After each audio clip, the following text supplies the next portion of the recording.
Assalamualaikum warahmatullahi wabarakatuh. Perkenalkan, nama saya Nailul Warosa dari absen 24 kelas 10C. Di sini saya akan menjelaskan mengenai global warming.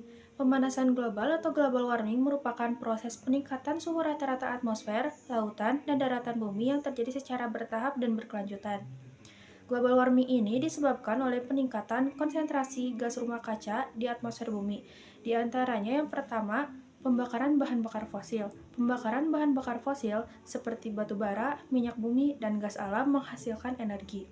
Proses ini menghasilkan emisi karbon dioksida CO2 yang signifikan ke atmosfer. Yang kedua ada deforestasi. Penebangan hutan atau deforestasi juga berkontribusi dalam global warming, karena jika ditebang, pohon melepaskan karbon yang telah mereka simpan. Di sisi lain, hutan menyerap karbon dioksida. Jika hutan dihancurkan, maka kemampuan alam untuk melindungi atmosfer dari emisi juga berkurang. Yang ketiga ada mendirikan bangunan besar-besaran, seperti kantor, rumah, maupun bangunan lainnya mengkonsumsi banyak energi listrik, sedangkan energi listrik masih dihasilkan dari pembakaran bahan bakar fosil yang turut menyumbang gas rumah kaca dengan jumlah yang besar.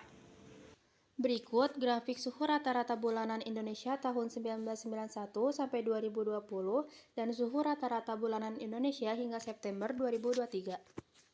Berdasarkan analisis dari pengamatan BMKG, suhu udara rata-rata bulan September 2023 adalah sebesar 27,0 derajat Celcius.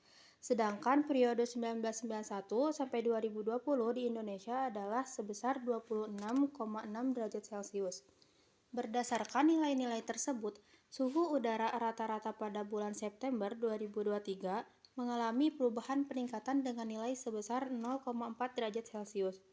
Perubahan suhu udara Indonesia pada bulan September 2023 ini merupakan nilai perubahan tertinggi sepanjang periode pengamatan BMKG.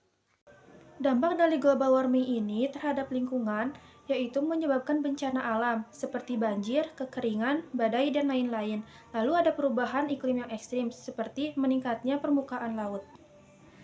Lalu, adapun dampak global warming terhadap sosial dan ekonomi.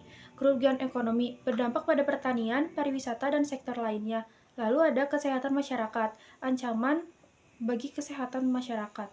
Upaya untuk mengatasi global warming ini ada dua. Yang pertama, kesepakatan internasional, Perjanjian Paris dan tujuan penurunan emisi.